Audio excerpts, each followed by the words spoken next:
there was a 7-year-old boy who lived in a housing project in Brooklyn. No father, mother working 3 jobs just to keep the lights on. Some nights, he went to bed hungry. Today, that same boy is worth $4.2 billion. His name is Howard Schultz, and the story I'm about to tell you, it will either inspire you to change your life completely, or it will terrify you into staying exactly where you are. Because what happened to this homeless kid will shatter every excuse you've ever made about why you can't succeed. Howard Schultz wasn't born with a silver spoon. He was born with nothing. Less than nothing. His father drove a truck when he could find work. His mother cleaned houses for wealthy families who treated her like she was invisible. Howard wore the same torn sneakers to school for 2 years because his family couldn't afford new ones. At age 7, Howard watched his father come home from work, his leg in a cast, devastated. He'd been injured on the job. No insurance, no workers' compensation, no safety net. That night, Howard heard his parents crying through the thin walls, not just from the pain of the injury, but from the crushing weight of poverty. And in that moment, a 7-year-old boy made a promise that would change everything. I will never let my family live like this again. But here's what nobody tells you about that promise.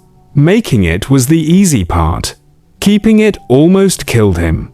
Howard worked his way through college, selling blood just to eat.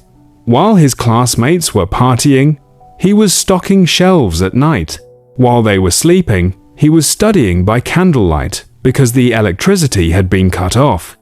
After graduation, he became a salesman. Not because he loved it, because he was desperate. He knocked on doors that slammed in his face. He made calls to people who hung up on him. He was rejected more times in a month than most people are in a year. But here's where the story gets interesting. One day, Howard was selling kitchen equipment when he noticed something strange.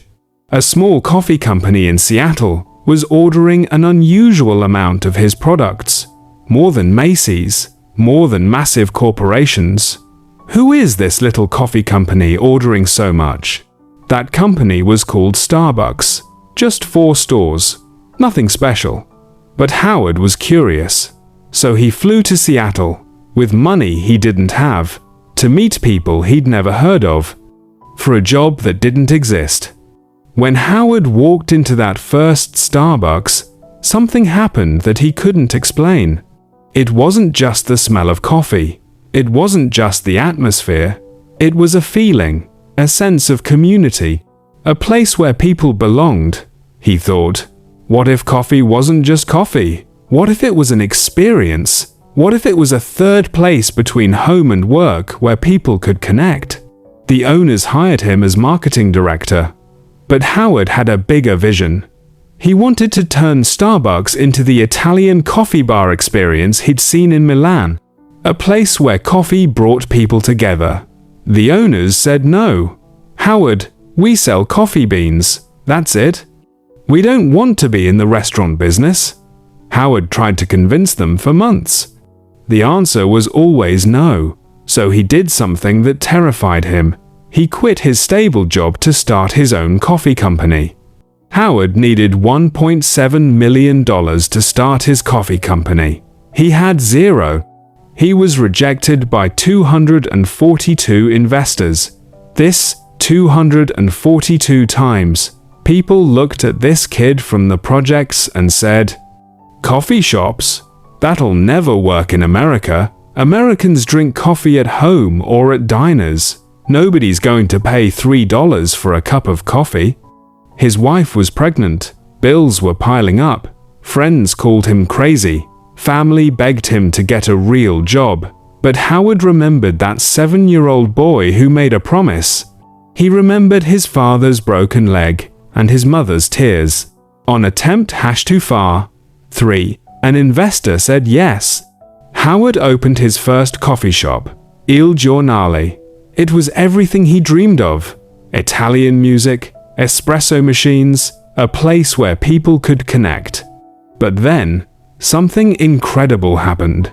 The original Starbucks owners decided to sell. They offered it to Howard first. The price? $3.8 million. Howard didn't have $3.8 million. He didn't even have $3,800. But he knew this was his moment.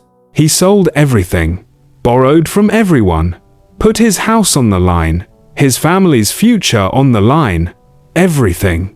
And on March 30th, 1987, Howard Schultz bought Starbucks. That homeless kid from Brooklyn now owned the company that would become a global empire. But here's where the story gets really incredible. Howard didn't just build a coffee company, he built a movement. He gave every employee, even part-time workers, full health insurance. Because he remembered his father's injury, he created stock options for baristas. Because he believed everyone deserved a piece of the dream, he opened stores in inner cities when everyone said it wouldn't work. Because he remembered where he came from. Today, Starbucks has 35,000 stores in 80+ countries. It employs over 400,000 people. Howard's net worth? $4.2 billion. But the most incredible part isn't the money.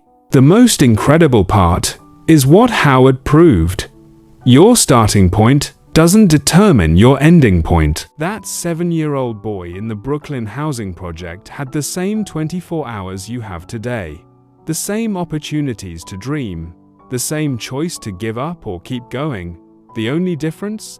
When 242 people said no, Howard found the courage to ask person #3. When everyone said it was impossible, Howard decided to make it possible. When the world told him to stay in his lane, Howard built his own highway. So here's my question for you. What's your Starbucks? What's the dream you've given up on because people said no? What's the vision you've buried because it seemed impossible? Howard Schultz didn't succeed because he was special. He succeeded because he refused to quit. How many no's are you willing to accept before you find your yes? How many times are you willing to fail before you succeed? How much are you willing to sacrifice for the life you really want? If this story inspired you, share it with someone who needs to hear it. Subscribe for more incredible stories of people who refuse to quit. Hit that like button if you believe your circumstances don't define your destiny. And remember, somewhere out there is a 7-year-old kid in a housing project with a dream. That kid could be the next Howard Schultz. That kid could change the world. That kid could be you. Your story isn't over, it's just beginning.